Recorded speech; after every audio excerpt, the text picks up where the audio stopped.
okay ChatGPT marka koowaad ee aad soo furtid wuxuu ekaanayaan qaabkan oo kale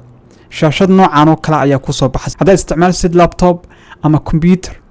shaashadani wax badan ayay qabataa hadaad rabtid chat cusub ama wada sheekaysi cusub inaad ChatGPT la bilowdid waxaad leedahay new chat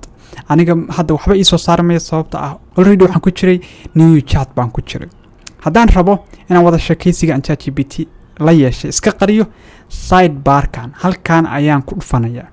haddii ay wada sheekaysigan uu ku muuqdo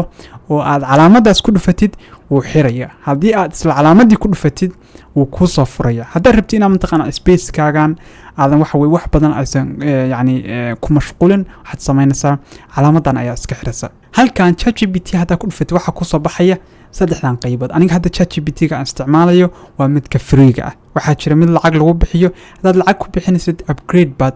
samaynaysaa kadibna $20 ayaa bil walba laga rabaa waxaad helaysaa smartest model iyo waxa weeye fiidiyo ayaad samayn kartaa sawirro ayaad samayn kartaa mantaqana qaabka uu kugu jawaabayo waxay noqonaysaa qaab degdeg aad 100% uu ka fiican yahay laakiin haddii aadan rabin inaad lacag bixin ChatGPT ga free ga ah uu kugu filan yahay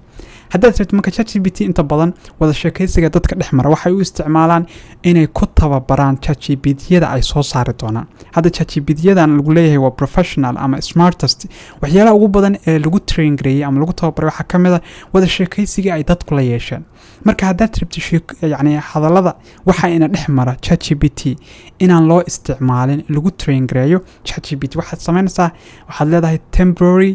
chat ayaad dooranaysaa marka wuxuu ku leeyahay not in history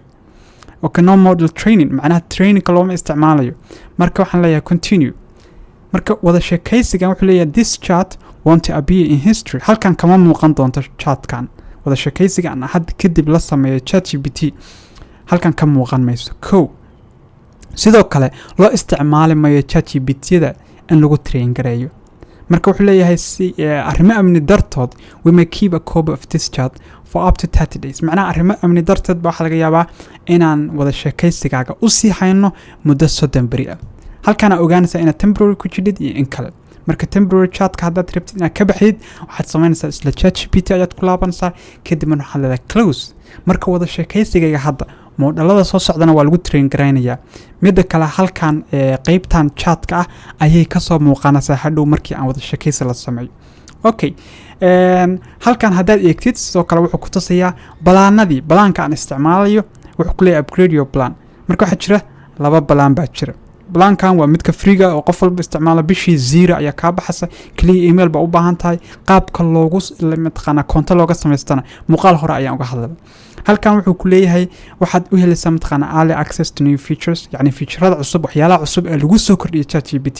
ayaad awood u yeelanaysaa inaad dadka ka horheshid qofkan oo kale yani freega isticmaalaya waa ka horhelaysaa sidoo kale waxaad isticmaalaysaa GPT-4 GPT-4o iyo GPT 3.5 kan isticmaalna waa GPT 3.5 weeye marka waxaan oo dhan ayaad mataqaanaa faa'iido ah ayaad qofka noocan oo kale dhahay marka waxa weeye kan laakiin waxa loogu talagalay teamka oo kale marka waa 25 bay is dheer yihiin marka waxa weeye ugu yaraan waxa isticmaal ka kan laba qof kana waa hal qof marka haddaad rabtid inaad upgrade gareysid waxa ku dhufanaysaa calaamadaas aniga mar rabo inaad upgrade gareeyo my current plan ama planka hadda isticmaalay waxa loo yaqaanaa free mana rabo inaan ka bedesho sababtoo waxyaalaha aan u baahanahay oo dhan waxaan ku qabsan karaa freega waxaan aaminsanahay intooda badan dhalinyarta mataqaana daawanaysa muuqaalkan oo dhan uma baahna inay upgrade gareeyaan sababtoo ChatGPT-ga freega ah haddaad taqaanin qaabka waxa aad doonaysid looga helo uma baahnid inaad upgrade gareysid sababtoo wax difference oo saa u badan yani uma dhexeeyo okay marka halkan oo kale waxaad customize ba ku samayn kartaa customize ka hadda ma galiyo sababta xogaa muuqaalka yar dheeraanaya halkaana settingigaaga ayaad ka arkaysaa yani emailkaagii magacaagii yani waxyaalaha akoonkaaga ku saabsan ayaad ka arkaysaa haddaad rabtid inaad ka baxdid ChatGPT halkan ayaa uga baxaysaa marka muuqaalka ku xiga waxaan ku soo gudbinayaa insha Allah anagoo ChatGPT su'aalo weydiinayna sida su'aalaha loo weydiiyo iyo jawaabaha aad rabtid sida loo helo marka la socod wanaagsan insha Allah